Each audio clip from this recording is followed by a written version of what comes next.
Hey, welcome to an episode of Chad's Beer Reviews. One of the last episodes, I should say. Now, if you've been watching me from the beginning, you know that Southern Tier Pumking is one of my all-time favorite beers, and they've released several variations of it. They had the Warlock and the Rum Barrel Aged one, and now they have the cold pressed coffee pumpkin Imperial Pumpkin Ale with notes of pumpkin and light roasted coffee. So it's cold brewed coffee, not hot brewed coffee. And they talk about the difference on the website. So I thought this was really interesting because you wouldn't think coffee and pumpkin go together, but I guess we'll find out. I've never had this before. It's my first time having it. So hopefully it's a new, it's like a remix of your favorite song. It's the same but different. So, all right. So let's go to says autumn seasonal beer, and let's start diving in. Well, yeah, I am smelling both coffee and the pumpkin pie. I think the coffee's like a little bit stronger than the pumpkin, but it's a lovely, like sweet, like de-bittered coffee, if such a thing's possible. Oh, like iced coffee with like a lot of cream and sugar in it or something. And then you also have the pumpkin pie, so you get like the pumpkin puree and like that kind of cinnamon graham cracker crust. Not smelling any alcohol. It's 8.6, pretty strong. I think this beer used to be over 9 at one point. They change it every year, but yeah. So I mean, it's like 51% coffee, like 49% pumpkin pie. It's pretty nice. As far as individual malts and hops, I mean, it's hard to pick out anything distinct. It's not that you really need them in a 30B. I mean, the whole style is that it's supposed to be autumn seasonal, and it's pumpkin pie and a beer. So yeah, mission accomplished. So yeah, really not much in the way of like distinct malts, and certainly no hops in there, no alcohol, pretty clean fermentation. I gotta say I'm liking this one a lot. So I'm gonna start. I could give this a 10 or 11. I don't think it's quite a 12, but it's really nice. I'm gonna go 10. Maybe we'll come back. I haven't come back in a long time. I keep saying that. Appearance, well, classic pumpkin beer aroma, or a color, I should say. I'm not sure what this is picking up on camera. It, like in real life, it actually is like a straight light orange, deep amber. Yeah, about 7 to 9 SRM. I mean, it's a little hazy, and it had about two, 3 fingers worth of foam when I poured it. So I'm gonna give the full 3 out of 3 on appearance there. All right, so let's see what's going on with flavor. Cheers to you, Southern Tier. Well, the palate is kind of the opposite of the nose. I'm getting a lot of pumpkin pie on this one, and it's the coffee that's a bit more subtle. I don't think it's like a 51-49 differential. It's more like a 60-40 kind of thing.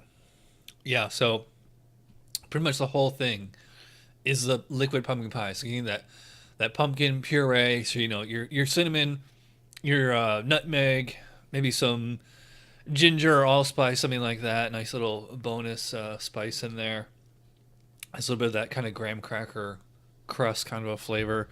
It seems a little bit more meaty, like actual, like I don't mean meat. I mean like like real, like more flavor than previous years. I remember like pumpkin the last few years that I've had it, it's been kind of thin and kind of mild, very boozy. This one is much more balanced. And then let's talk about the coffee.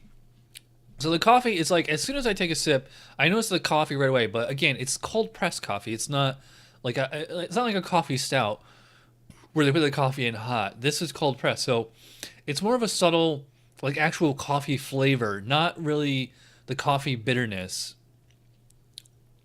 Yeah, so like the coffee kind of bookends it.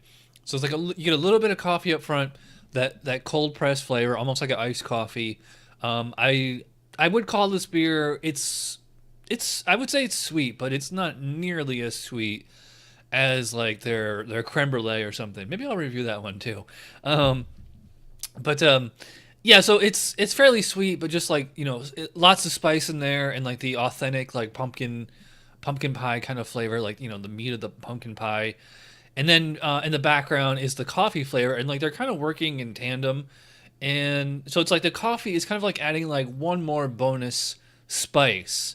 So it's kind of like the equivalent of like if you're at Thanksgiving dinner and you're having pumpkin pie for dessert with a coffee on the side. I guess that's what they're trying to recreate here, and mission accomplished.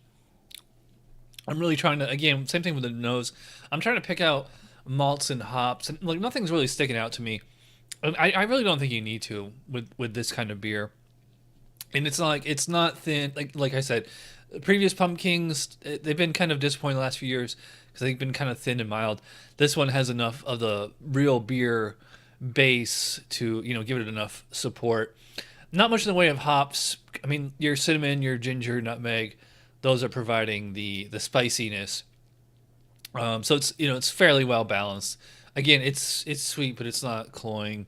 And the alcohol is maybe adding like a little bit of maybe like a rum or some kind of thing like that. But it's quite subtle. Although I am drinking this quite cold. It's not quite blowing my mind the way Pumking did originally in 2009 or whatever it was.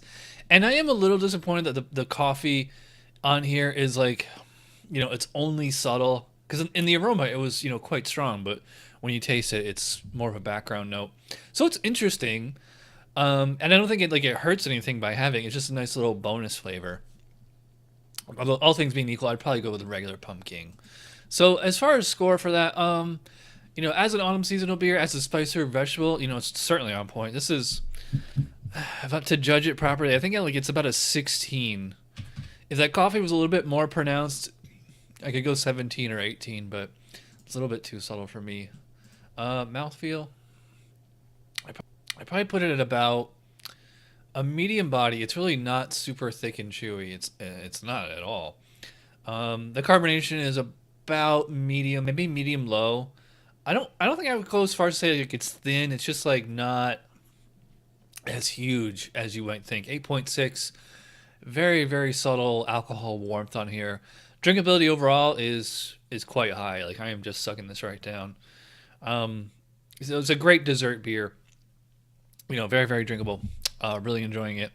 I'm gonna say 4 out of 5 on mouthfeel. I don't think it's perfect, but it's really close. Overall impression, I can kind of go 8 or 9 on this one. I'm gonna say 9. Yeah, there you go. 42 out of 50 for cold pressed coffee Pumking.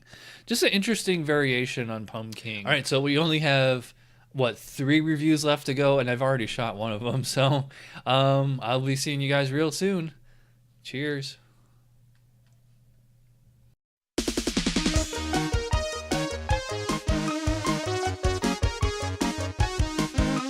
Somebody brewed it. Chad just reviewed it. Thanks for watching Chad's Beer Reviews. Trust me, the next episode will be a lot better.